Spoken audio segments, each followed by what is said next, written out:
Hello guys යමුද අපි අද නෙළුම් කුණුට පැත්තේ මාත් පළවෙනි වතාව තමයි ගියේ. ඇත්තටම ලස්සන නිර්මාණයක්. මම කොටුවේ ඉඳලා වීල් එක ආවේ මීටර් ටැක්සියක්. පික්මි නම් ගණන් අඩුයි කිව්වා. මීටර් ටැක්සි රුපියල් 400ක් වගේ ගියා. පික්මි එක සමාජයට 250ක් වගේ. කිලෝමීටර් 3.5ක් වගේ තියෙන කොටුවේ ඉඳලා. මේක හරි උසයි ළමයි. මම පළවෙනි වතාව තමයි ආවේ ළඟටම. ඈතින් දැක්කට අද තමයි ආවේ. අද හිතුණා නගින්න ඕනේ කියලා. මෙහෙම හිටගෙන බලපුවහම පුදුම උසක් තියෙනවා. මෙතන තමයි එන්ට්‍රන්ස් එක තියෙන්නේ. මේ විදිහට ඇතුළට යන්න තියෙන්නේ. ටිකට් එකක් ගන්න ඕන රුපියල් 500ක් දීලා එක්කෙනෙකුට. මම හිතුවා මේ පඩිපලෙන් යන්න තියෙන කියලා නෑ. මෙන්න මෙතනින් ඇතුළට යන්න ඕන. කොහමද? කරුවල කාමරයක් වගේ ඇතුළට ගිහිල්ලා යන්න දින ලිෆ්ට් එකේ. මම තමයි මුලින්ම ඇතුළට ගියේ. පස්සේ එයාලා දානවා අපි ඉන්න ඕන. තව කට්ටිය දානවා. 15ක් වගේ දැම්මා. ඊට පස්සේ බලන්න තට්ටු යනවා. 5 වෙනි තට්ටුව 7 වෙනි තට්ටුව මම පස්වෙනි එකේ ඉඳලා මම වීඩියෝ කරන්න ගත්තේ. ඉක්මනට යනවා. 10 වගේ පැන්නව කන් දෙක නිකන් අගුල් වැටෙනවා වගේ වෙනවා. මම හිතන උස වැඩි ඉඳන්ද මේකේ ගොඩක් කල යන්නේ ඉන්නද මට තේරුන්නේ නැහැ. මේ කොහම හරි 29ට යනකම් ගිහිල්ලා නතර වුණා. ඊට පස්සේ එතනින් එළියට ගියාට පස්සේ තමයි දිව්‍ය ලෝකෙ පේන්නේ. කොළඹ. මුළු කොළඹම පේනවා. පුදුම ලස්සනක් තියෙනවා.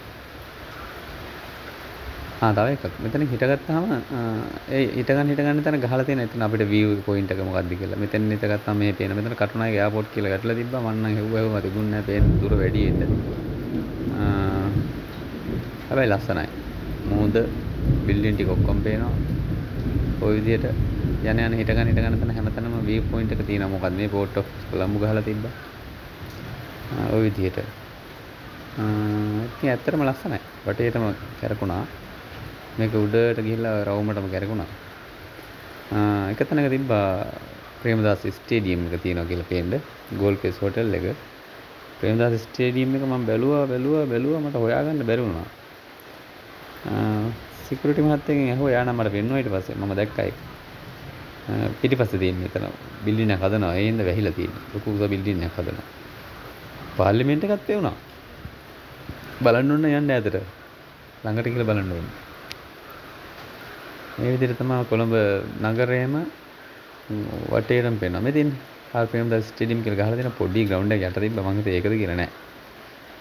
ඔය එතන කොළපාට මේ රෙදි එලපු බිල්ඩින් එකක් හදන ගමන් තියෙනවා. ඔන්න ඕකට එහා පැත්තෙන් තමයි ග්‍රවුන්ඩ් එක තියෙන්නේ. මේකට පේන්නේ නෑ. මේ විදිහට තමයි නෙළුම් කුළුණු රැළ වලට බලන්න තියෙන්නේ. ගොඩක් උසයි. උසට බය ආර නම් ගොඩක් අමාරුයි මේක. කලන්ත ගතිය වගේ නේද? ඒ වගේ අයට. සෑහෙන උසයි. මහින්ද රාජපක්ෂ ජනාධිපතිතුමා කරපු ලස්සන නිර්මාණයක් කියන්න පුළුවන්. එතුමා කරපු විශිෂ්ට ගණේ නිර්මාණයක්.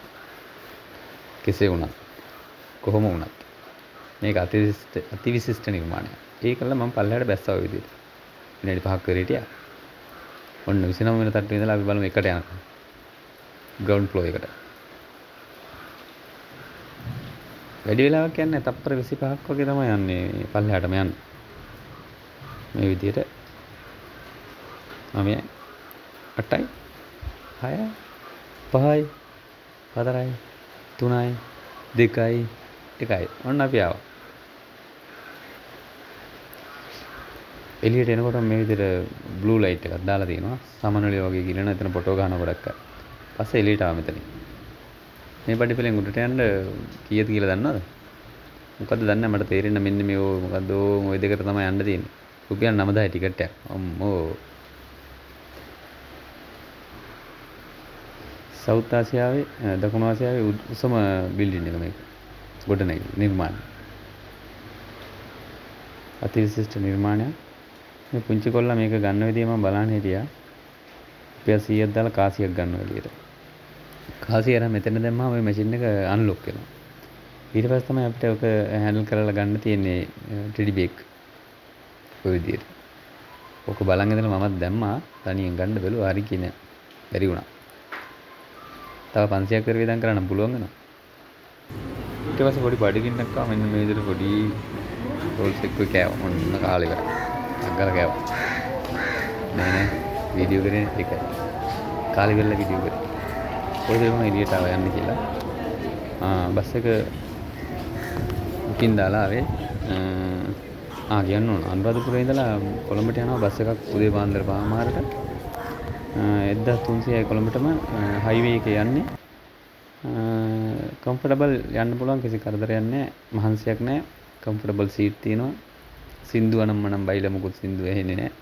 නිදහසේ ගමන ගිහලා එන්න පුළුවන්.